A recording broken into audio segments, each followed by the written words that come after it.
ذکر اہل بیت کی قبولیت کے لیے بار دیگر صلوات اللہم صلی علی محمد وآلہ مرحوم و مغفور مظہر حسین کاظمی اور اس خانوادہ کے جتنے دنیا سے رحلت فرمانے والے حقداران ہیں ان سب کی بخشش درجات کی بلندی کے لیے ایک دفعہ سورہ فاتحہ اور 3 دفعہ سورہ اخلاص۔ بسم اللہ الرحمن الرحیم الحمدللہ رب العالمین الرحمن الرحیم مالک یوم الدین اہدنا الصراط المستقیم صراط الذین انعمت علیہم غیر المغضوب علیہم ولا الضالین۔ بسم اللہ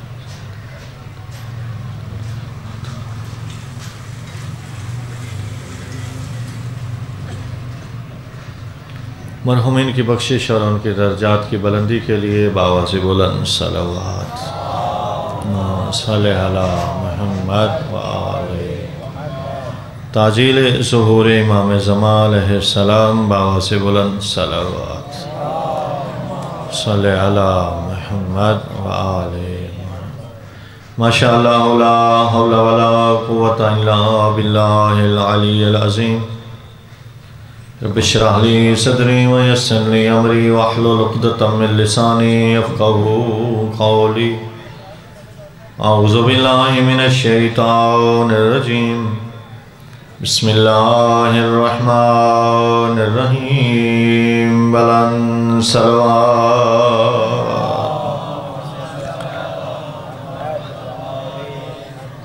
وَبِهِ نَسْتَعِينُ وَهُوَ خَيْرُ نَاصِرٍ وَمُعِينٍ وَالْحَمْدُ لِلَّهِ رَبِّ الْعَالَمِينَ وَالْعَاقِبَةُ لِأَهْلِ التَّقْوَى وَالْيَقِينِ صلوات صلی اللہ الصلاة والسلام على أشرف الأنبياء والمرسلين سیدنا و نبینا و شفیع ذنوبنا و طبیب قلوبنا و مولانا ابی القاسم محمد صلی اللہ الصلاة والسلام علی اہل بیتہ الطیبین الطاہرین المعصومین الغر المیامین المنتجبین المقربین الذين اذهب الله عنهم الرجس وطهرهم تطهيرا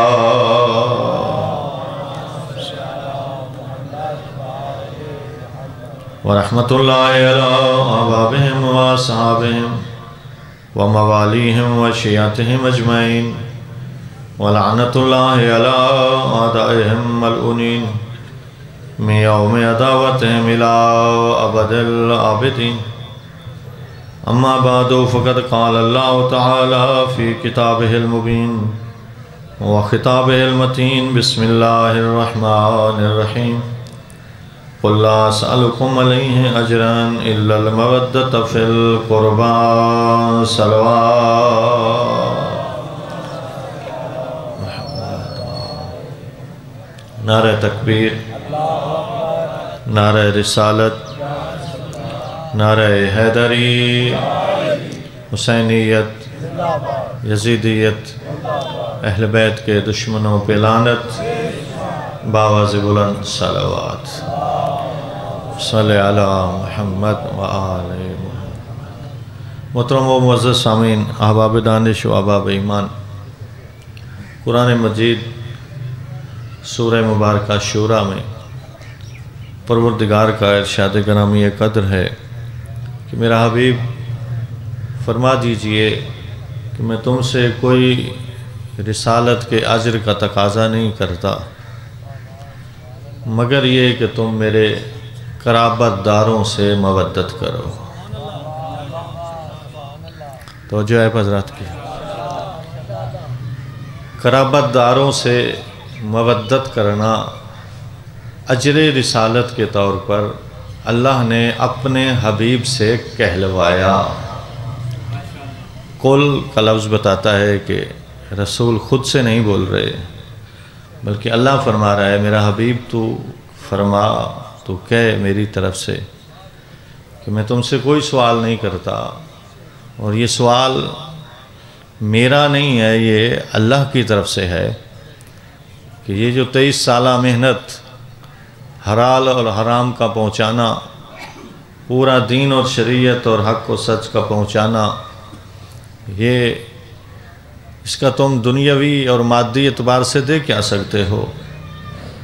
جس کے صدقے میں زمین بنے اور جس کے صدقے میں آسمان،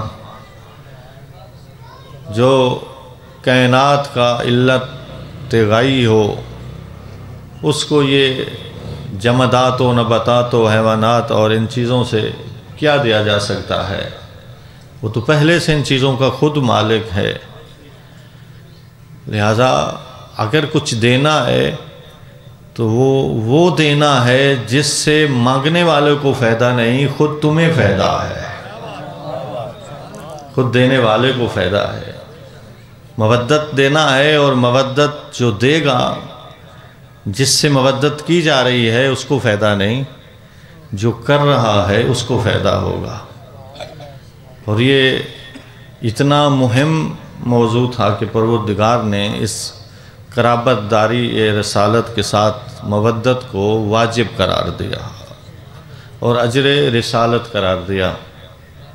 پوچھا حضرت سلیمان محمدی اور حضرت جابر بن عبداللہ انصاری، ان دو ہستیوں نے حضرت سے پوچھا اس آیت کے نازل ہونے کے بعد کہ یا رسول اللہ، وہ ہستیاں کون ہیں کہ جن کی مودت کو اللہ نے قرآن میں ہم پہ واجب قرار دیا ہے؟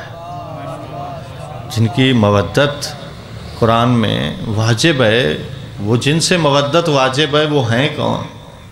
وہ قربا، وہ قرابت دار، وہ کون ہیں؟ تو حضرت نے فرمایا ہم علی و فاطمہ و حسن و حسین، علی و بطول اور حسن و حسین یہ میرے قربا ہیں کہ جن کی مودت کو اللہ نے اجر رسالت کے طور پر ہم سب پہ واجب قرار دیا ہے۔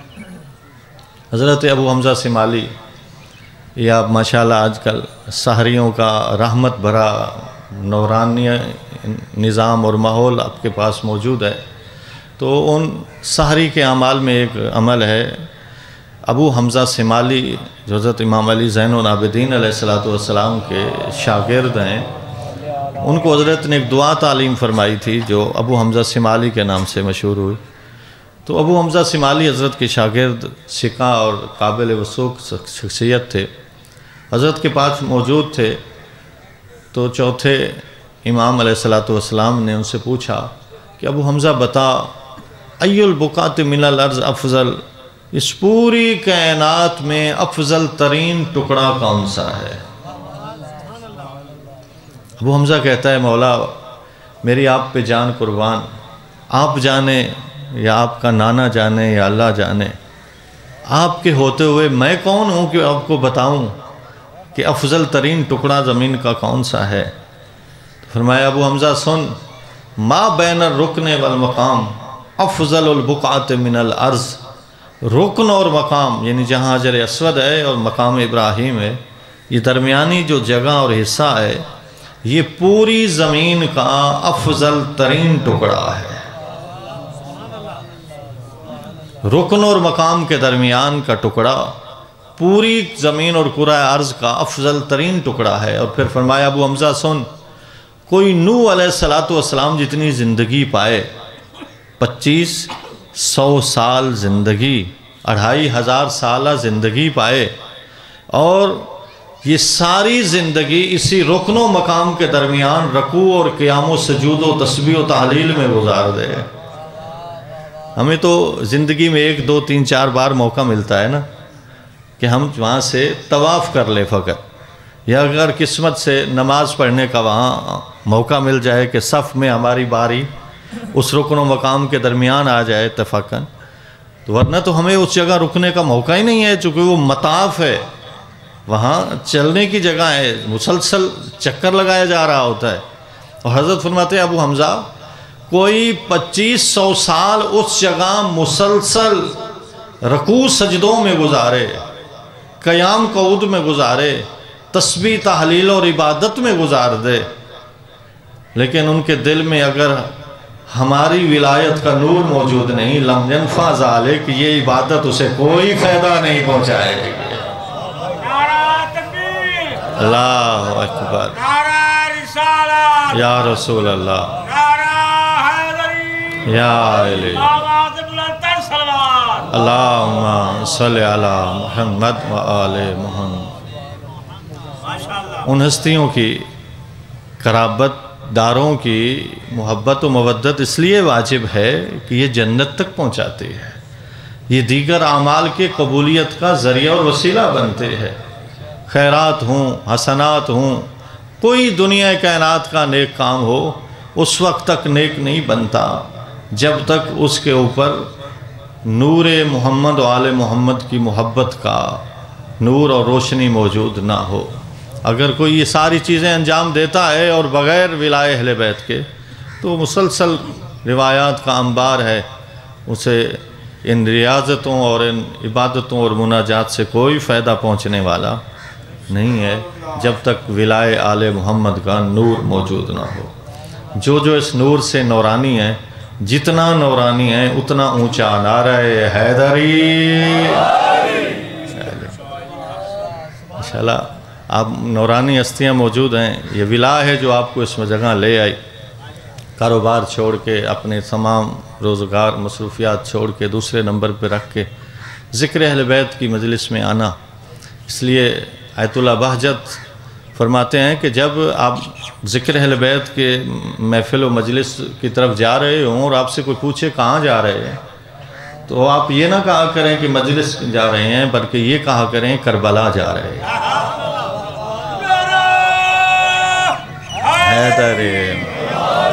تو گویا اپنے آپ کو اب کربلا میں متصور کریں، اب کربلا بیٹھے ہیں، اس لیے کہ جہاں کربلا منارہ ہدایت ہے وہاں ذکر کربلا بھی منارہ ہدایت ہے۔ کربلا اگر بھٹکوں کو راستہ دکھانے والی ہے تو ذکر کربلا بھی بہت ساروں کو سیدھا راستہ دکھانے والی ہے۔ اس لیے اگر کوئی باہر گناہ گار ہو، فاسق ہو، کھلم کھلا گناہ کرنے والا ہو، اور وہ فاسق اس ذکر اہل بیت کی محفل میں آ جائے، یہاں ذکر کی زینت بن کے ذکر سنے، سماعت کرنے کے بعد باہر جائے، مجھے حق نہیں ہے کہ میں اس کو گناہ گار کہوں، اس کو فاسق بولوں، اس لیے کہ جس مجلس سے دسترخوان سخا سے وہ اٹھ کے جا رہا ہے، ان ہستیوں نے ان کو فاسق سے عادل بنا دیا ہوگا۔ یہ جگہ فسق سے عدل کی طرف لے جانے والی ہے، اور یہاں یقیناً تبدیلیاں رونما ہوتی ہیں۔ جو بیٹھتا ہے، سوچتا ہے، ان ہستیوں کو آنکھوں سے آنسو آتا ہے اور ان کی قرابت کو سوچتا ہے، تو یہ سوچنا ایک ایسی عبادت ہے کہ جو انسان کے بڑے بڑے گناہوں کو کھا جاتی ہے۔ حضرت نے فرمایا تھا نا کہ حب علی یاکل الذنوب کما تاکل النار الحطب، محبت علی گناہوں کو یوں کھا جاتی ہے جیسے آگ لکڑی کو کھا جاتی ہے۔ محبت علی گناہوں کو کھاتی ہے جیسے آگ لکڑی کو کھاتی ہے۔ تو یہ محبت علی کا ایک نمونہ ہے، ایک عملی۔ اس لیے محبت اور مودت میں بڑا موٹا فرق ہی یہی ہے۔ توجہ ہے حضرات کی؟ محبت وہ ہوتی ہے جو دل میں رہ جائے، مودت وہ ہوتی ہے جو عمل اور ارکان سے ظاہر ہو جائے۔ بہت سارے لوگ آپ کو کہیں گے جی ہمیں محبت ہے ان ہستیوں سے، سلام ہو آپ کو کہ آپ محبت نشاور کرتے ہیں، لیکن فقط محبت محب بننا وہ کامیابی کا زینہ نہیں ہے۔ محبت وہ جو عمل اور ارکان سے ظاہر ہو وہ مودت بنتی ہے، اور پھر وہ مودت قرابت داری سے ان ہستیوں سے محبت کرنا اور مودت کرنا انسان کے ہمیشہ کی کامیابی اور کامرانی بنتی ہے۔ تو ان ہستیوں کی محبت اور مودت واجب ہے، اور فقط محبت اور مودت واجب نہیں ہے بلکہ اللہ نے اس مودت کے تقاضے جسے اطاعت کہتے ہیں اسے بھی واجب قرار دیا۔ مودت کا تقاضا ہے جس سے کی جائے اس کا کہنا مانا جائے، اس کی طرح کام کیا جائے جس سے پیار ہے، تو لہٰذا ان کی اطاعت کو بھی واجب قرار دیا ہے۔ جن کی مودت واجب، جن کی اطاعت واجب، ان ہستیوں میں سے ایک کا ذکر کرنا ہے کہ جن کا ماہ رمضان سے بڑا گہرا تعلق ہے.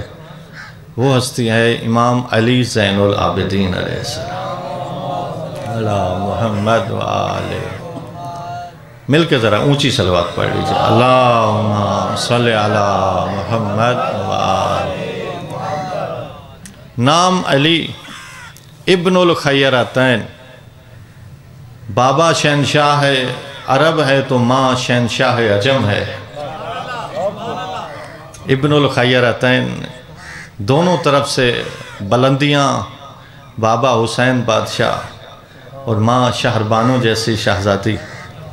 انہیں جو موتی نصیب ہوا ان کا نام خود رسول رکھ گئے تھے اللہ کے حکم سے، علی. اور حضرت کی یہ منت تھی کہ نظر تھی کہ جتنے بیٹے ہوں گے نام علی رکھوں گا، جتنی بیٹیاں ہوں گے نام فاطمہ رکھوں گا. ہم تو انفرادیت کے چکر میں ہوتے ہیں نا. بھائی کی بیٹی کا نام فاطمہ ہے تو میں اپنی بیٹی کا نام کیوں رکھوں؟ بھائی کے بیٹے کا نام علی ہے تو میں اپنے بیٹے کا نام علی کیوں رکھوں؟ بھائی حسین مولا جس کے ذکر میں آپ آئے بیٹھے ہیں، انہوں نے تو نظر کر لی تھی اللہ جتنے بیٹے دے گا علی ہوں گے. جتنی بیٹیاں ساری فاطمہ.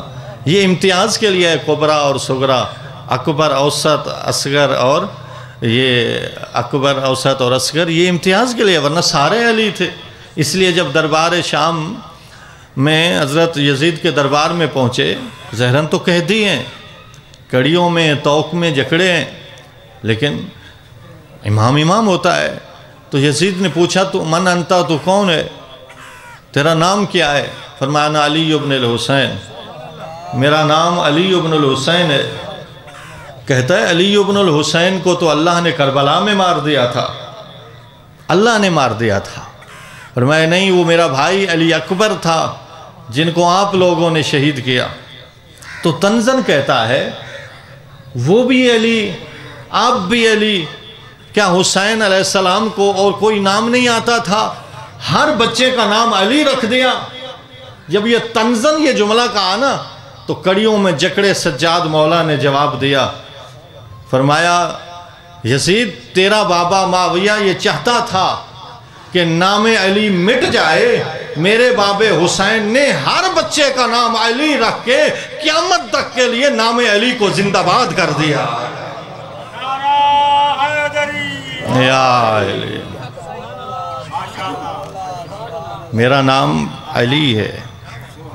اور یہ سلسلہ عصمت میں دوسرے علی تھے جنہوں نے واقعاً علی بن کے دکھایا.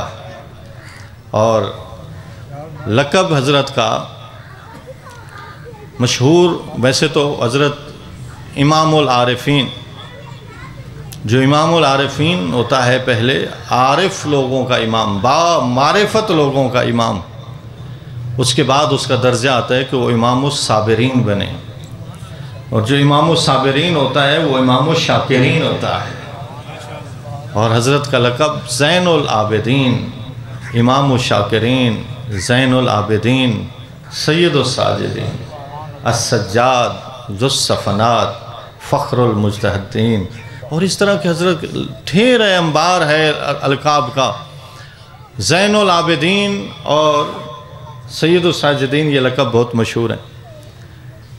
میں اگر بچے سے پوچھوں بچہ بتاؤ چوتھے امام کا کیا نام ہے،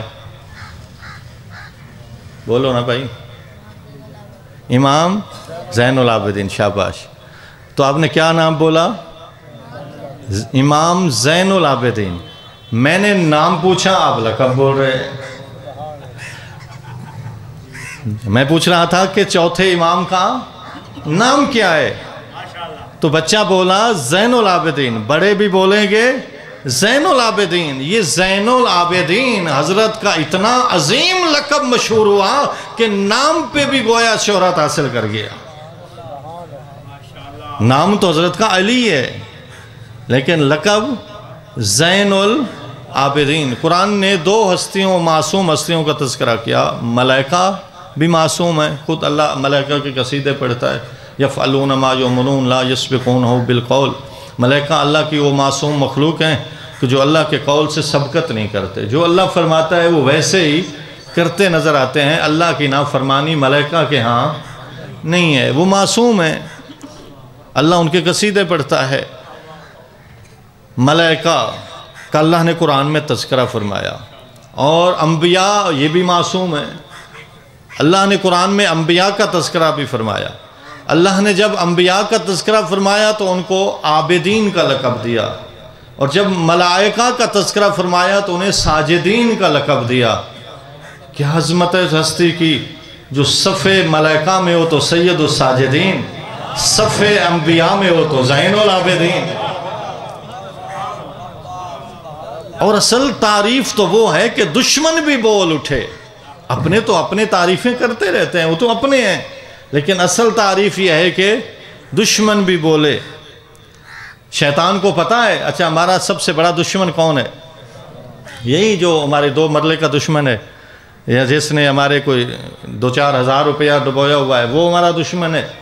نہیں، سب سے بڑا دشمن ہمارا شیطان ہے، جو ہمارے ماں باپ کا بھی دشمن ہے، جنہیں جنت میں نہیں ٹھہرنے دیا تھا. وہ ہمارا سب سے، خود قرآن فرماتا ہے الم اعہد علیکم یا بنی آدم اللہ تعبدوا الشیطان انہ لکم عدو مبین. اے آدم کی اولاد، شیطان کے پیچھے نہ چلنا، اس لیے کہ شیطان تمہارا کھلہا دشمن ہے، عدو مبین ہے. ایسا دشمن ہے کہ جو چھپ چھپا کے بھی نہیں، واضح دشمن ہے. تو یہ شیطان ہمارا دشمن ہے. کرتا ہے یا نہیں کرتا دشمن؟ یہ اور بات ہے کہ ہم نے اس سے کبھی خود ہی یارانہ لگایا ہوا ہوتا ہے. کام ہمارے اپنے ہوتے ہیں اور ڈال شیطان پہ رہے ہوتے ہیں. بابا پہلے اندر کا جو انسان ہے، جس کو نفس امارہ کہتے ہیں، اس کو لوامہ بنا، ورنہ وہی امارہ شیطان ہے جو ہمارے اندر مسلسل ہمیں برائی کی طرف بلاتا ہے. تو میں عرض کر رہا تھا کہ شیطان، اس کو پتا ہے، پہلے دن ہی اس نے کہا تھا کہ میں آدم کی اولاد کے ہر جگہ بیٹھوں گا، گھات لگاؤں گا، انہیں ورگلاؤں گا، لاغوینہم، ان کو ضرور ورگلا کے جہنم کا لقمہ بناؤں گا. لیکن اللہ عبادک المخلصون، میرا اللہ جو تیرے مخلص بندے ہوں گے وہاں میرا ہتھیار نہیں چلے گا. جو تیرے مخلص بندے ہوں گے وہاں میں کچھ نہیں کر پاؤں گا. اس نے تو پہلے دن اعلان کر دیا تھا کہ معصوموں پر میرا کوئی ہتھیار چلنے والا، کوئی میرا فریب چلنے والا نہیں ہے. لیکن کیا یہ معصوموں کے راستے پہ بیٹھا یا نہیں؟ حضرت ابراہیم علیہ السلام معصوم ہیں یا نہیں؟ بھئی جد الانبیاء استقامت کے پہاڑ اور چٹان امتحان کی گرم بٹھیوں سے گزرے. ایک امتحان ہوا تو عبد بنے، دوسرا امتحان ہوا تو نبی بنے، تیسرا امتحان ہوا تو رسول بنے، چوتھا امام ہوا تو خلیل بنے. بالآخر ایک ایسے امتحان سے اللہ نے گزارا کہ اللہ نے فرمایا جا ابراہیم، اب تجھے امام بھی بناتا ہوں. نعرہ تکبیر، اللہ اکبر، نعرہ رسالت، یا رسول اللہ، نعرہ حیدری، یا علی، آواز بلند تر صلوات. اللہم صلی علی محمد و آل محمد. انی جاعلک للناس امام مالک. اذ ابتلی ابراہیم ربہ بکلمات فاتمہن. جو اتمہن کی ڈگری ہر امتحان میں لے رہا تھا، 100% سے بھی زیادہ نمبر لے رہا تھا. آخری ڈگری ہے اتمہن کی. اتمہن کی ڈگری ہر امتحان میں لے رہا تھا. شیطان کو پتا ہے نا کہ یہ اتمہن کی ڈگری لے رہا ہے، لیکن پھر بھی یہ جا کے آپ حاجی، پہلے چھوٹے شیطان کو، پھر درمیانے کو، پھر بڑے کو، ساتھ پتھر کیوں مار رہے ہوتے ہیں؟ اس لیے کہ ابراہیم علیہ السلام نے مارے. ان کے راستے میں بیٹھا اور وہاں سے اسے کچھ ملنے والا نہ تھا تو بہرحال نکارا نہیں کیا، لیکن بیٹھا تو صحیح. اس طرح اور انبیاء کے پاس آیا، اس نے ورگلانے کی کوشش کی لیکن کچھ اسے نہ ملا. تو اسی طرح یہ جانتا ہے کہ امام علی زین العابدین ہیں، سید الساجدین ہیں، سجاد ہیں، ملنے والا کچھ نہیں، لیکن آ گیا. کیسے؟ حضرت حالت نماز میں. توجہ ہے حضرات کی؟ ذرا مزید توجہ کو بہتر بنانے کے لیے صلوات پڑھ لیجیے. صلی علی محمد. یہ کوئی توجہ والی صلوات تو نہیں ہے ویسے. صلی علی محمد و آلہ. بھئی آوازیں نکالو. آواز نکالو گے تو وہ یہ حضرت فرماتے ہیں ویسے مختلف جگہوں پہ آیا نا کہ بندہ اخفات بھی عمل کرے تو قبول، جہرن بھی عمل کرے تو قبول، لیکن یہ آپ کو جو مقرر آتا ہے کہتا ہے باواز بلند صلوات، یہ خود سے کہہ رہے ہوتے ہیں؟ نہیں، یہ ہمیں ائمہ نے اور خود سرکار نے ارشاد فرمایا کہ جو مجھ پر اور میری آل پر اونچی آواز میں صلوات پڑھے گا اس کا نفاق جاتا رہے گا۔ آواز بلند تر صلوات۔ اللہم صلی علی محمد و آل محمد۔ بابا یہ صلوات ایسی عبادت ہے جو قبول ہو کے رہتی ہے۔ پتہ یہ روزہ قبول ہو یا نہ ہو، یہ مجلس قبول ہو یا نہ ہو سکتا ہے ریا کی نظر ہو جائے، لیکن صلوات ایسی عبادت ہے جو ہمیشہ قبول ہوتی ہے اور ہر وقت قبول ہوتی ہے۔ لہذا صلوات پڑھنے میں بخل، اور پھر یہ جو دو فرشتے بیٹھے ہیں یہ کیا کرتا ہے؟ نیکیاں لکھتا ہے۔ یہ کیا کرتا ہے؟ برائیاں لکھتا ہے۔ جب یہ ابھی کون سا حرکت میں ہے؟ دائیں والا حرکت میں ہے نا، یہ ہم نیکی میں ہے نا، کوئی شک ہے اس میں؟ ہم نیکی کر رہے ہیں، لہٰذا یہ دائیں والا حرکت میں مسلسل لکھتا چلا جا رہا ہے، لکھتا چلا جا رہا ہے۔ یہ تھکنے والا نہیں ہے، یہ معصوم ہے، ٹھیک ہے؟ تو یہ لکھتا چلا جا رہا ہے، لیکن ایک وقت ایسے آتا ہے کہ یہ دونوں حرکت میں آ جاتے ہیں، نیکیوں والا بھی اور برائیوں والا بھی، ایک لحظے میں یہ بھی حرکت میں، یہ بھی حرکت میں۔ بھائی یہ تو برائیاں لکھتا ہے، یہ کیسے حرکت میں جبکہ یہ نیکی لکھ رہا ہوتا ہے؟ تو اس کا جواب یہ ہے کہ صلوات ایسی عبادت ہے، یہ نیکیاں لکھتا ہے، یہ برائیاں مٹاتا ہے۔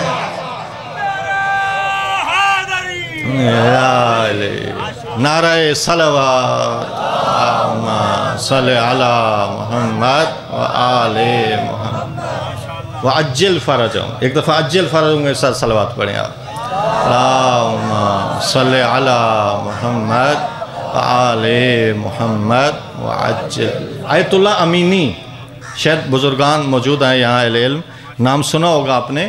آیت اللہ امینی جنہوں نے 50 سال لگائے فقط ایک کتاب لکھنے پہ، اور اس کی 11 جلدیں، اس کتاب کا نام لکھا الغدیر، جس میں آیات جمع کی، احادیث جمع کی، نظمیں جمع کی، اس میں انگر فرامین جمع کیے، واقعات جمع کیے، 11 جلدوں کی ولایت پہ کتاب لکھی، اور یہ کتاب لکھنے کا انعام انہیں خواب میں دیا گیا کہ جب معشر سجا ہوا تھا اور حوض کوثر پہ لوگ جا رہے تھے اور مولا علی علیہ السلام ساقی کوثر پلا رہے تھے کہ ایک دفعہ یکدم شور ہوا، آواز آئی کون آ رہا ہے؟ کہا آیت اللہ امینی تشریف لے آ رہے ہیں۔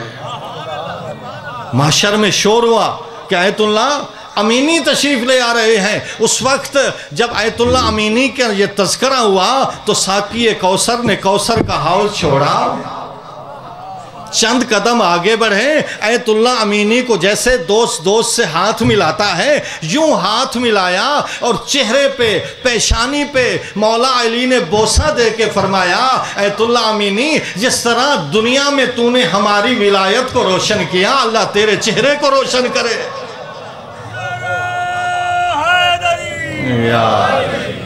وہ آیت اللہ امینی جنہوں نے 50 سال لگا کے پوری دنیا میں چکر لگا کے ولایت پہ جمع آوری کی اور 11 جلدوں کی کتاب لکھی الغدیر کے نام سے، وہ وصیت میں لگ گئے کہ جو بندہ، جو مومن صلوات کے ساتھ عجل فرجہم پڑھے گا، میں اس کتاب الغدیر کے ثواب میں اسے شریک کر لوں گا۔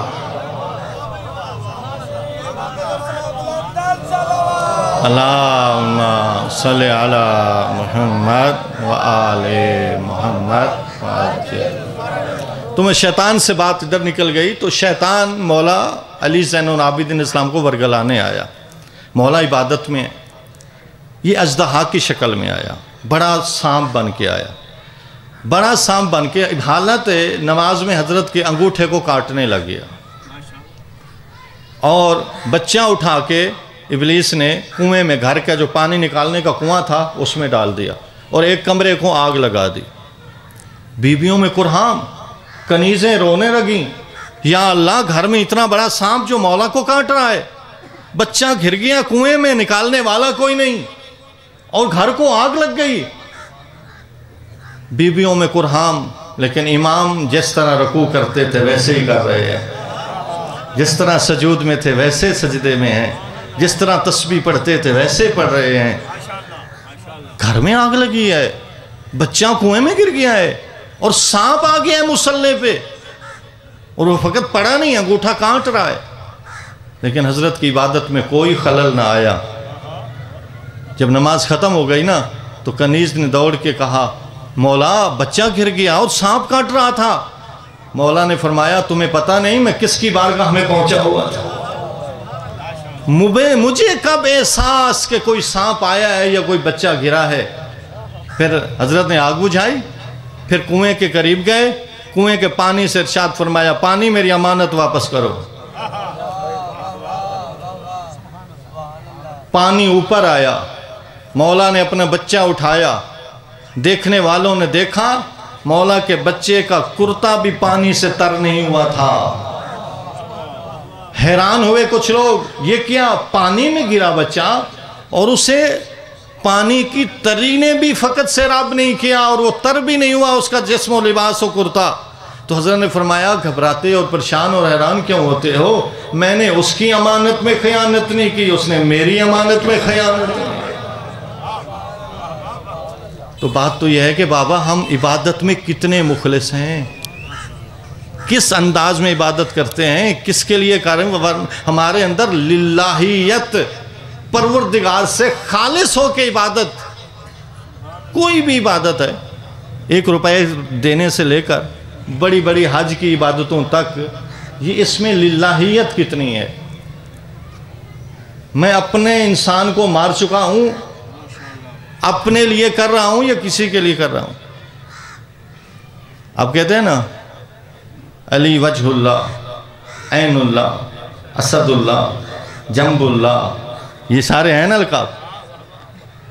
آنکھ تو علی کی ہے لیکن اللہ سے نسبت، ہاتھ تو علی کا ہے لیکن اللہ سے نسبت، دل تو علی کا ہے لیکن اللہ سے نسبت، پہلو تو علی کا ہے لیکن اللہ سے نسبت، سارے اعضاء علی کے ہیں لیکن نسبت اللہ سے. ید اللہ، عین اللہ، وجہ اللہ، لسان اللہ، جنب اللہ، یہ سارے القاب آپ پڑھتے ہیں نا، روز سنتے ہیں مقررین سے. تو یہ کبھی سوچا آنکھ علی کی نسبت اللہ کی طرف، زبان علی کی نسبت اللہ کی طرف، کیوں؟ اس لیے کہ علی نے اپنی زندگی میں ایک لمحے کے لیے بھی کسی کو اپنی طرف متوجہ نہیں کیا، اللہ کی طرف متوجہ کیا. یا علی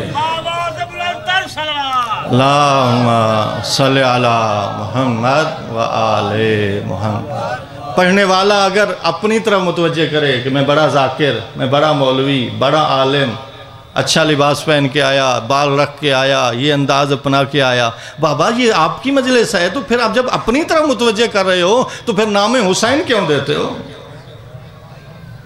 تو جس کی عبادت ہے، جس کے لیے آئے ہو اسی طرح متوجہ کرو نا.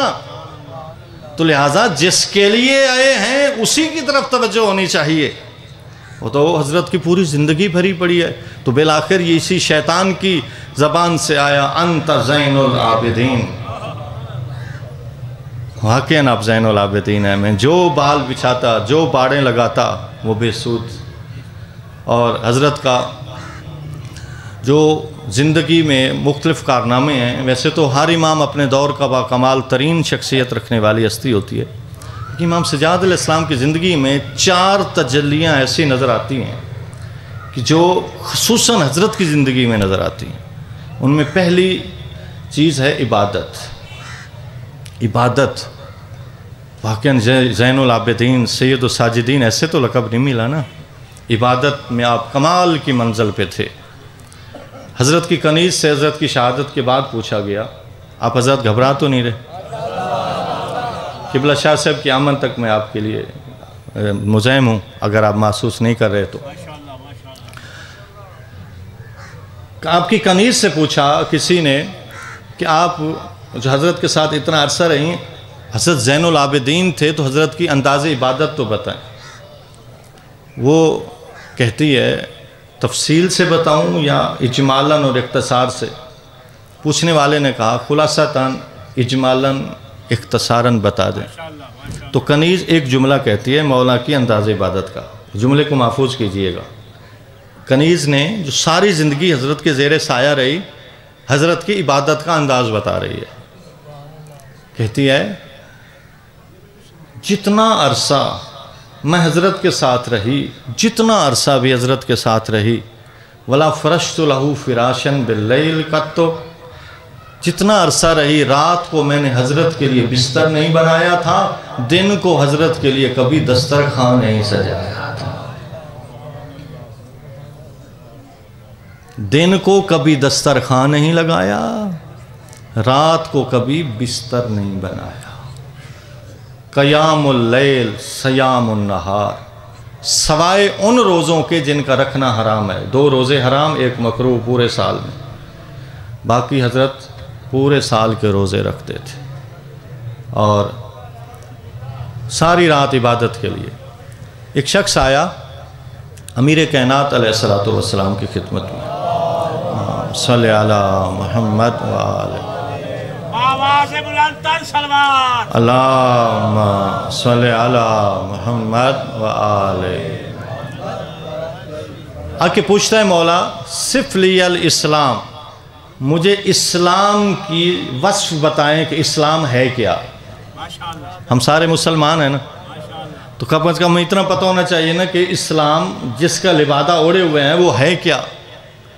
تو پوچھتا ہے کہ مولا بتائیں صف یہ الاسلام، اسلام کیا ہے، اسلام کی صفت کیا ہے، وصف کیا ہے، کیسے پتہ چلے کہ یہ اسلام ہے اور یہ اسلام کا لبادہ اوڑے ہوئے مسلمان ہے؟ تو پہلے تو حضرت نے بڑا خوبصورت جملہ فرمایا لقد سککتا علی الخبیر، فرمایا تو ایک ایسی ہستی سے سوال کرنے آیا ہے جو باخبر ترین ہے۔ تو علی سے پوچھنے آیا ہے نا، تو پوچھ، بتاتا ہوں تجھے اسلام کیا ہے۔ تو حضرت نے 2 چیزوں کو اسلام کا نام دیا، فرمایا التعظیم لامر اللہ وشفقت لمخلوق اللہ، فرمایا اللہ کے حکم کے سامنے جھک جانا اور اللہ کی مخلوق سے پیار کرنا اسلام ہے۔ اللہم صلی علی محمد وآلہ محمد، اللہ کے حکم کے سامنے جھکنا، ہر امر الہی کو جھک کے خاصگاری کے ساتھ، عجز و انکساری کے ساتھ، خشوع و خضوع کے ساتھ انجام دینا، اور اللہ کی مخلوق سے پیار کرنا، شفقت سے پیش آنا، ان سے نفرت نہ کرنا، اللہ کی مخلوق جو بھی ہے، مخلوق خلق خدا، اس کا خیال کرنا، اس سے پیار کرنا۔ اور یہ اسلام کی 2 چیزیں، 2 رکن امام سجاد علیہ السلام رات کے 2 حصے کرتے، پہلا حصہ تعظیم خدا میں گزار دیتے، رات کا دوسرا حصہ یتیماں، بیواؤں اور مساکین و فقراء کے دروازے پہ پشت پہ بوریاں اٹھا کے پہنچاتے۔ 35 سال میرے مولا نے یہ عمل انجام دیا۔ رات کو بستر نہیں بناتی تھی نا بی بی، کیوں کہ رات کا پہلا حصہ عبادت خدا کے ساتھ خاص تھا، دوسرا حصہ شفقت مخلوق خدا کے ساتھ خاص تھا۔ اور پھر حضرت جب بوریاں اٹھا کے جاتے، نہ کوئی بجلیاں تھیں نہ کوئی وہ زمانہ تھا، حضرت اپنا چہرہ انور ڈھانپتے تھے، نقاب ڈالتے تھے، اور خود اپنی پشت پہ اناج اور غلے کی بوری رکھتے تھے۔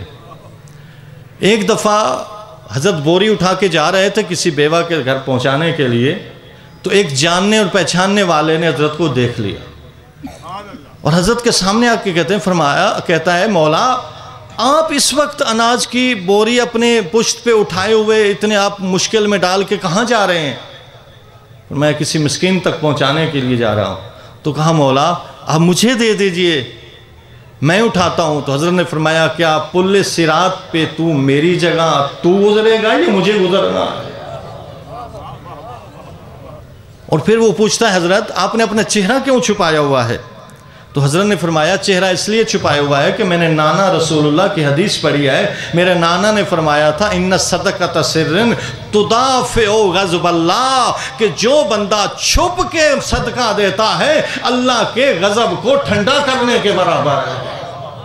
نعرہ تکبیر، اللہ اکبر، نعرہ رسالت، یا رسول اللہ، نعرہ حیدری، یا علی، آواز بلند تر صلوات۔ اللہم صلی علی محمد و آل محمد۔ دائیں ہاتھ سے دو، بائیں ہاتھ کو پتہ نہ چلے، چھپ کے دو۔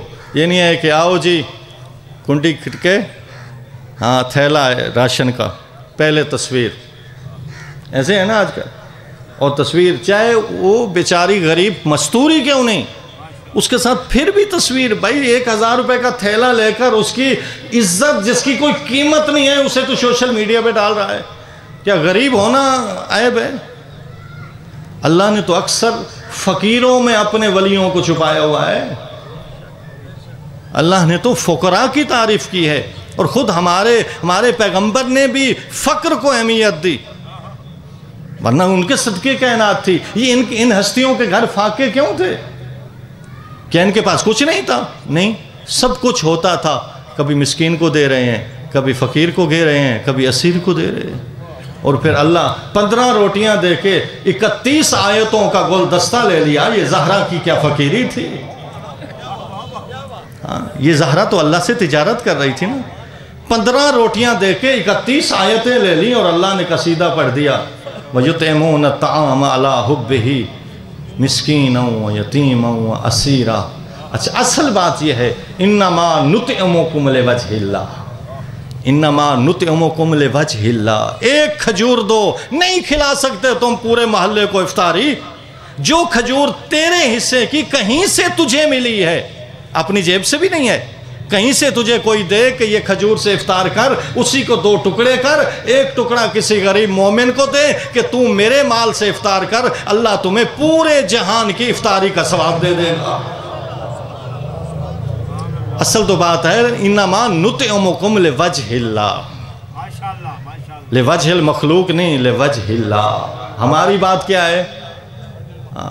تھوڑا سا نام بڑا ہو جائے، پیسے والا مشہور ہو جاؤں، ہاں نہیں، یہ بات ہو گئی نا تو بابا الٹا گلے میں لعنت کا طوق ملے گا، عبادت نہیں۔ اس لیے کہ ریا شرک ہے، شرک، اور شرک وہ تو مشرک ہے، مشرک کا اعمال تو اعمال وہ تو خود بھی پلید ہو جاتا ہے، اور ریا ہمیں پلید کر دیتی ہے، ریا ہمیں نجس کر دیتی ہے۔ تو بہرحال میں عرض کر رہا تھا کہ یہ انسان کے لیے جو مہم چیز ہے وہ یہی ہے کہ حضرت رات کو مساکین، غرباء، بیوگان تک پہنچاتے، اور حضرت کی 500 میں پوری ذمہ داری سے کہہ رہا ہوں کہ 500 گھرانے مدینے میں ایسے تھے جن کی کفالت امام علیہ السلام کرتے تھے، اور ان 500 کو پتہ نہیں ہوتا تھا کہ ہماری کفالت کر کون رہا ہے۔ اور حضرت کی شہادت کے بعد پتہ چلا کہ یہ علی زین العابدین تھے۔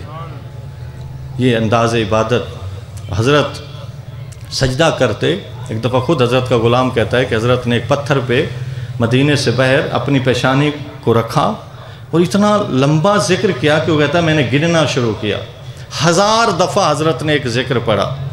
وہ کیا تھا؟ لا الہ الا اللہ عبودیتاً و رقا، لا الہ الا اللہ ایماناً و تصدیقا، لا الہ الا اللہ حقاً حقا۔ یہ ذکر حضرت نے 1000 دفعہ پڑھا، اور حضرت عبادت میں نماز میں کھڑے تھے، ہوا چل رہی تھی، حضرت کی آواز شانے سے ہٹ گئی، لٹکتی رہی۔ جب نماز ختم ہوئی نا تو ایک غلام آگے بڑھا، کہنے لگا مولا حالت نماز میں آپ کی آواز لٹک رہی تھی، آپ نے اسے شانے پہ جوڑا ہی نہیں، سٹ ہی نہیں کیا۔ حضرت نے فرمایا تمہیں پتہ ہے میں کس کی خدمت میں حاضر تھا؟ مجھے کب احساس کہ آواز ہٹی ہے یا نہیں؟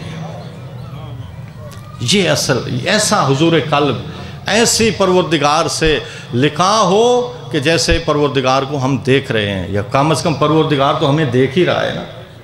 تو اس طرح کی عبادت حضرت کی زندگی میں عبادت کا ایک خصوصی چیز نظر آتی ہے۔ دوسری چیز جو تجلی حضرت کی زندگی میں نظر آتی ہے وہ ہے دعا۔ اچھا اگر آپ کو کوئی کہے، ویسے یہ مجالس کے حوالے سے سفر رہتا ہے نا تو بعض لوگ پھر اپنی جگہ گھر پہ لے جاتے ہیں کوئی لنگر نیاز کھانے کے لیے، تو کوئی بیٹھک میں محسوس یہ ہوتا ہے کہ کبھی کوئی خنجر لگا ہوا ہے، کوئی تلوار لگی ہوئی ہے، کوئی بندوق پرانی سی کور میں فریم میں بند ہوتی ہے، تو پوچھنے سے یہ ہوتا ہے کہ یہ خنجر بندوق کیوں لگائی ہوئی ہے؟ تو کہتے ہیں کہ اس لیے لگائی ہے کہ نا یہ ہمارے بزرگوں کو انگریزوں کی طرف سے تحفہ ملا تھا۔ صلوات پڑھیں بابا سے بولا صلی اللہ محمد۔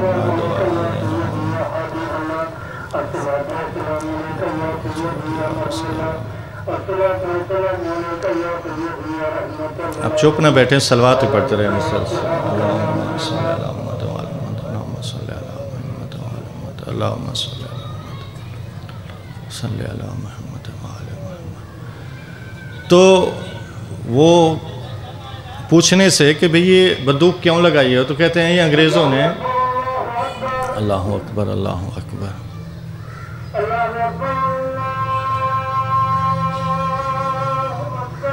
اللہ اکبر اللہ اکبر،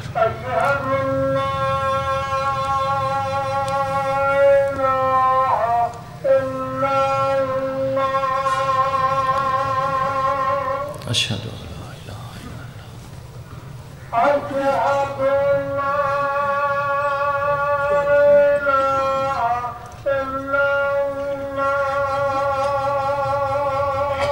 اشہد ان لا الہ الا اللہ،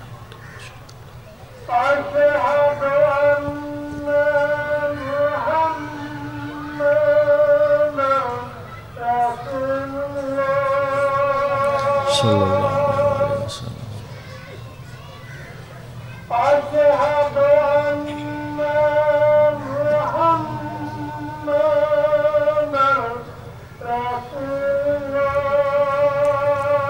اشہد ان محمد رسول اللہ صلی اللہ علیہ وسلم۔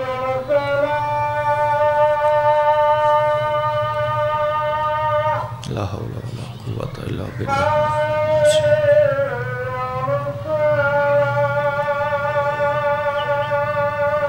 لا حول ولا قوة الا باللہ۔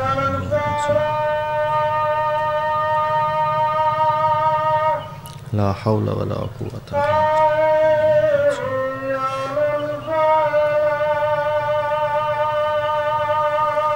لا حول ولا قوة الا باللہ۔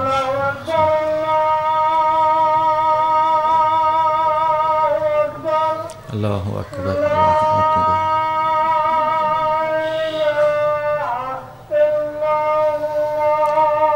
لا الہ الا اللہ۔ صلوات پڑھیں بابا سے بولیں اللہم صلی علی محمد۔ انگریزوں سے دی ہوئی نشانیاں تو ہم سنبھال کے فریموں میں رکھتے ہیں، کہ ہمارے ائمہ نے بھی ہمیں کوئی نشانیاں دی ہیں ایمان کی، کیا ہم نے انہیں سنبھال کے رکھا ہے، ان کا حق ادا کیا ہے یا نہیں؟ اچھا اب سارے ماشاءاللہ موالی موجود ہیں، اگر ہم میں سے کسی کو پتہ چل جائے کہ فلاں گھر میں فلاں جگہ حضرت علی زین العابدین علیہ السلام کی بہن ہی جوتا وہی پڑا ہے جسے حضرت پہنتے تھے، تو آپ کیا کریں گے؟ وہاں پہنچیں گے، چومیں گے، سر کا تاج بنائیں گے، سینے سے لگائیں گے، ایسے ہے نا؟ یا ہمیں پتہ چلے حضرت کا امامہ پڑا ہے تو ہم حضرت کے امامے کو سینے سے لگائیں گے، کوشش کریں گے نا کہ کسی طرح مس کر لیں، ایسے ہے یا نہیں؟ یہ میں اپنی طرف سے اپنی بات کر رہا ہوں، یہ آپ کا یہی محبت ہوگی نا بھئی شیعہ کائنات جہاں کہیں ہوگا وہ چاہے گا، چاہے وہ کہیں بھی پڑا ہے اس تک پہنچوں، ٹھیک ہے؟ تو امام علیہ السلام کا جوتا تو ہم تک نہ پہنچا، امامہ تو نہ پہنچا، لیکن امام کی بیان کی ہوئی دعاؤں کا ایک نسخہ صحیفہ سجادیہ کی شکل میں تو پہنچا، اسے کتنا چوما۔ علامہ مجلسی نے ریاضت کی کہ مجھے امام زمان سے ملاقات ہو جائے، خواب میں ملے امام علیہ السلام اور فرمایا کیا چاہتا ہے مجلسی؟ مجلسی نے کہا میں اللہ تک پہنچنا چاہتا ہوں۔ امام نے فرمایا مجلسی پھر صحیفہ سجادیہ سے رابطہ بڑھا دو، اپنی زندگی میں صحیفہ سجادیہ لے آؤ۔ صحیفہ سجادیہ زبور آل محمد ہے، انجیل اہل بیت ہے، صحیفہ سجادیہ اخت القرآن ہے، قرآن کی بہن صحیفہ سجادیہ ہے۔ صحیفہ سجادیہ 54 دعائیں ہیں اس میں، اور ہوشیاں اور ان 54 دعاؤں کا اسے احساس نہ ہو کہ مولا فرماتے کیا ہیں۔ جگہ جگہ ایک دعا ہے نا جیسے اور دعائیں، اس میں صحیفہ سجادیہ کا انداز کچھ ہٹ کے ہے۔ مولا نے دعاؤں کے ذریعے کربلا پہنچائی، دعاؤں کے ذریعے امامت کا فریضہ انجام دیا، دعاؤں کے ذریعے بنی امیہ کے فریبوں کو کاٹ کے اسلام کی شمع کو روشن فرمایا۔ اور حضرت یہ صحیفہ کاملہ کی 54 دعائیں دیکھیں نا آپ، جگہ جگہ آپ کو ایک دعا میں مسلسل مختلف جگہوں پہ صلوات نظر آئے گی۔ جیسے دعائے کمیل میں، پوری دعائے کمیل میں کہیں صلوات نہیں ہے، آخر میں ہے صلی اللہ علیہ ائمۃ، لیکن درمیان میں کہیں نہیں، اور دعاؤں میں بھی اس طرح۔ لیکن صحیفہ کاملہ کی دعاؤں میں جگہ جگہ صلوات ہے۔ تو اس کی وجہ یہ ہے کہ حضرت جس دور میں زندگی گزار رہے تھے وہ بنی امیہ کا دور تھا، اور بنی امیہ آل محمد کو مٹانا چاہ رہے تھے۔ حضرت دعاؤں کے ذریعے جگہ جگہ صلوات پڑھ کے ان تک یہ پیغام پہنچا رہے تھے، بنی امیہ جن آل محمد کو تم مٹانے چلے ہو وہ مٹنے والے نہیں، وہ لائق صلوات ہیں۔ اللہم صلی علی محمد و آلہ۔ اچھا، مولا علی علیہ السلام کا بھی کوئی ہمارے ہاں نسخے پہنچے ہیں یہ نہیں۔ ایت اللہ رہبر کا، اللہ ان کی زندگی دراز فرمائے، ان کا انٹرویو ہو رہا تھا۔ انٹرویو میں وہ خود فرما رہے تھے کہ میں نے ایت اللہ خمینی بت شکن سے یہ پوچھا، رہبر کبیر سے، کہ آپ کو 1000 سالہ طاغوتی نظام پہ کامیابی کیسے ہوئی؟ شاہ جو سپر پاور تھا اس کو کیسے جوتے کے نوک پہ ڈال کے اکھاڑ پھینکا؟ 1000 سالہ طاغوتی نظام کو اکھاڑ کے اسلامی نظام کو اب کیسے لائے؟ جبکہ آپ کو تو ایران میں بھی نہیں رہنے دیا گیا تھا۔ اس وقت امام خمینی نے فرمایا 2 چیزوں سے میں اس انقلاب میں کامیاب ہوا، ایک دعائے کمیل اور ایک مناجات شعبانیہ۔ مناجات شعبانیہ پڑھیں، جو ابھی شعبان کا مہینہ گزرا، مولا علی کا وہ تحفہ ہے، اور دعائے کمیل اپنی زندگیوں میں لاؤ۔ امام ہادی علیہ السلام نے ہمیں ایک تحفہ دیا، وہ ہے زیارت جامع کبیر اور زیارت غدیر۔ ان چیزوں کو اپنے اندر لے آؤ، پھر دیکھو کہ انقلاب کیسا آتا ہے۔ تو حضرت کی زندگی میں ایک چیز دعا کی نظر آتی ہے، اور دعا واقعاً کمال کی دعا مانگتے تھے۔ اور پھر حضرت کی زندگی میں ایک اور چیز جو خصوصی تجلی نظر آتی ہے، وہ ہے غلام آزاد کرنا۔ حضرت 500 غلام خریدتے تھے اور اپنے دولت قضا میں رکھتے تھے، شریعت قضا میں رکھتے تھے، اس لیے کہ حضرت پہ مسلسل پابندی تھی۔ گورنر مدینے کو یہ آرڈر تھا، جو حضرت سے ملے گا، جو بھی بات کرے گا حضرت کے سامنے، راستے میں بھی رکے گا تو اس کی انکوائری ہوگی کہ یہ کیا بات کر رہا تھا۔ حضرت اتنی نظر بندی میں تھے، تو لہٰذا حضرت نے غیر محسوس طریقہ اپنایا پیغام کربلا کو پہنچانے کے لیے۔ وہ طریقہ یہ تھا کہ حضرت بردہ فروشی سے غلام خریداتے، ایسے غلام خریدتے جن کی ذہن کی زمین زرخیز ہوتی، غلام خریداتے، اپنے پاس رکھتے، ان کی تربیت کرتے، معارف قرآن بتاتے، معارف اسلامی بتاتے، شریعت کے اصول بتاتے، سال پورا اس کی تربیت کرتے۔ سال تربیت کرنے کے بعد ماہ رمضان میں شب قدر میں اس کو آزاد کر دیتے، تربیت کے لیے اور خرید لیتے۔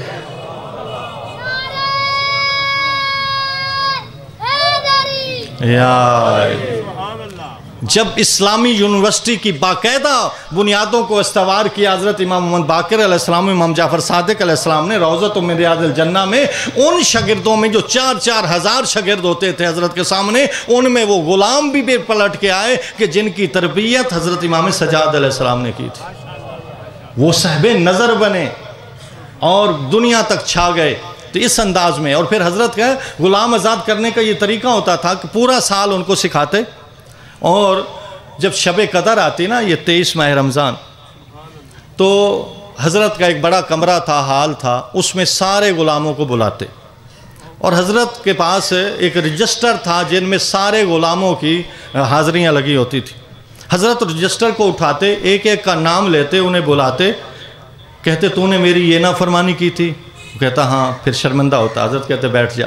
اس طرح ایک ایک کو بلاتے رہتے اور ان کی نافرمانیاں بتاتے رہتے، یہاں تک کہ ساروں کو جب بتا دیتے نا ان کے اعمال، تو پھر رجسٹر کو بند کر دیتے۔ قبلہ صاحب تشریف لائے، ان کی آمد پر بآواز بلند صلوات پڑھیں، صلی علی محمد و آل محمد۔ سیدزادے کی صحت سلامتی اور عافیت اور صحت سلامتی اور درازی عمر کے لیے بآواز بلند صلوات۔ صلی علی محمد و آل محمد و اجل ولیک الفاتحہ۔ بار دیگر بھی صلوات پڑھیں تھے۔ صلی علی محمد۔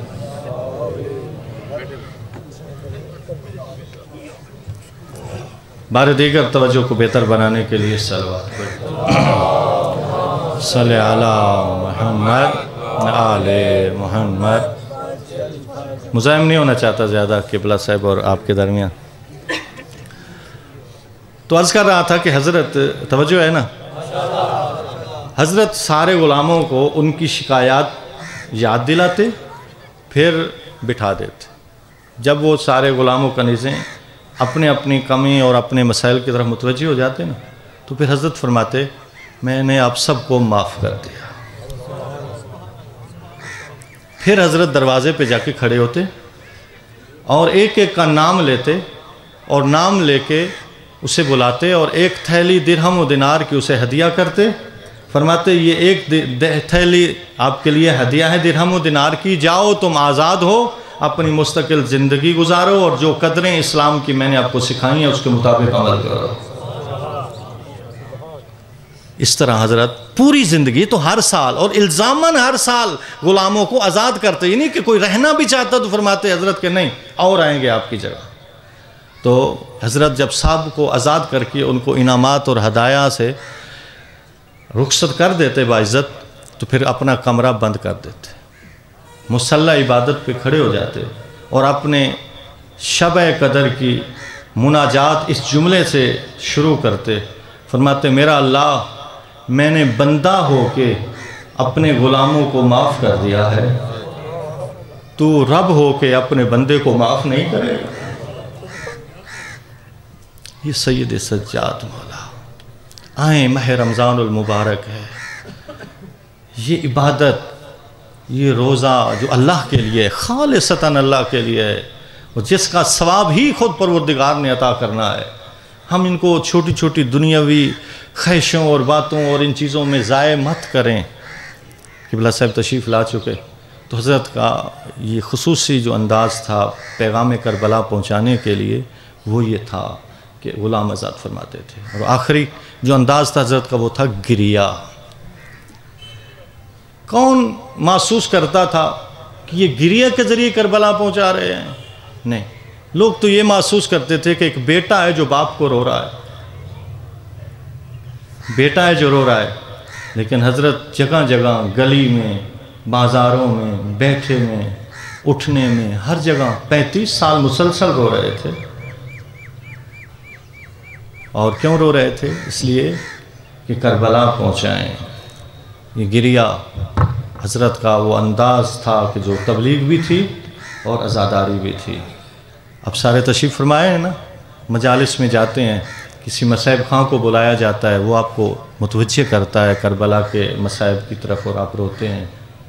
لیکن کیا سید سجاد ایسے عزادار تھے بابا کے کہ ان کے لیے کوئی مرثیہ خاں آتا تھا، کوئی روزہ خاں آتا تھا؟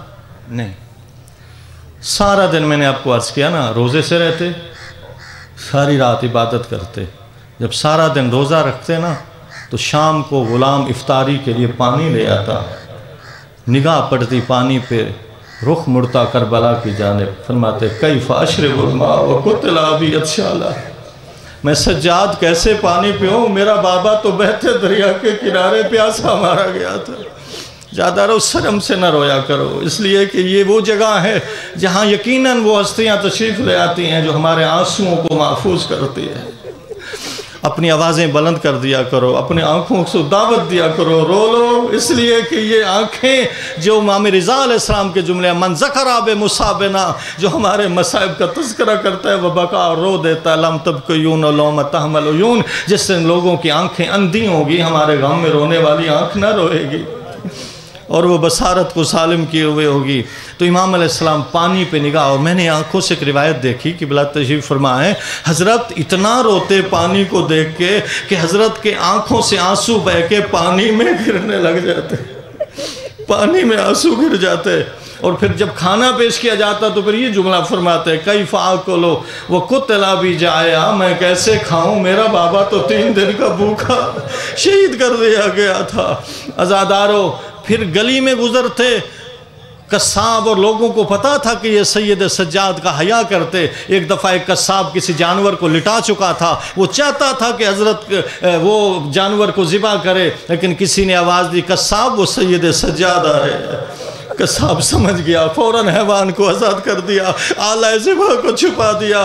امام علیہ السلام وہاں پہنچے، قصاب سے کہا قصاب میں جانتا ہوں تو نے میرا حیا کیا ہے، لیکن مجھے اتنا بتا تجھے ذبح کے آداب کا پتہ ہے؟ کہتا ہے ہاں مولا، میں آپ کے نانے کی شریعت کا کلمہ پڑھنے والا ہوں، میں جانتا ہوں کیسے اس کو ذبح کیا جاتا ہے۔ فرمایا بتانا پہلا کیا ادب کرتا ہے؟ کہتا ہے مولا میں اس وقت تک ذبح نہیں کرتا جب تک اسے پانی نہ پلا لو۔ رخ مڑا کر اللہ کی جانب کہا نانا بابا یہاں تو اس وقت تک بچوں کو، اس وقت تک جانوروں کو نہیں، اس وقت تک ذبح کیا جاتا جب تک انہیں پانی نہ پلا لیا جائے، لیکن میرے بابے کو تو بہتے دریا کے کنارے 3 دن کا پیاسا شہید کر دیا گیا۔ گھوڑے پیتے رہے، حیوان پیتے رہے، کافر پیتے رہے۔ پس آخری جملہ عزادارو، ایک شخص آیا حضرت کی خدمت میں آ کے کہنے لگا مولا میرے بیٹے کی شادی ہے اور میرا بیٹا یہ چاہتا ہے، وہ آپ کا ماننے والا ہے کہ جب تک امام سجاد میری شادی میں نہیں آئیں گے میں شادی نہیں کروں گا۔ لیکن امام نے فرمایا میں تو کربلا کے بعد شادیوں میں جانا چھوڑ دیا ہے، اب کربلا کے بعد میں شادیوں میں نہیں جاتا۔ انہوں نے کہا نہیں مولا میرا بیٹا آپ کو بہت چاہتا ہے، آپ شادی میں ضرور تشریف لے آئیں۔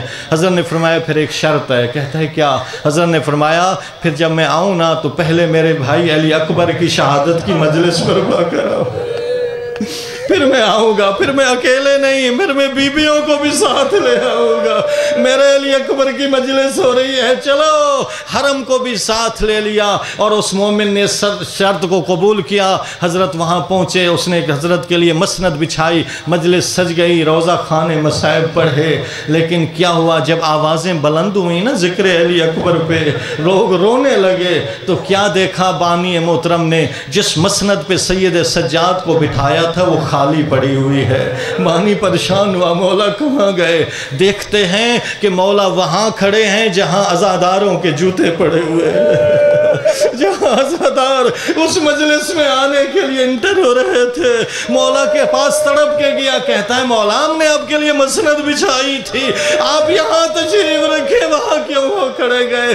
حضرت نے فرمایا میں جانتا ہوں اس محفل میں کون کون آ گیا ہے، جو آئے ہیں ان کی موجودگی میں اس جگہ نہیں بیٹھ سکتا۔ آؤ عزادارو سید سجاد کو پرسا دو، جو اپنے قاتل بھائی کے قاتل حسین ابن نمیر کو بھی دودھ پلا رہا تھا، کھانے کھلا رہا تھا، اور یہ فرما رہا تھا اس وقت ہم تمہارے مہمان تھے، اب تو ہمارا مہمان ہے۔ وہ تمہارا کردار تھا، یہ ہمارا کردار ہے۔ الا لعنت اللہ علی القوم الظالمین وسیعلم الذین ظلموا ای منقلبین ینقلبون۔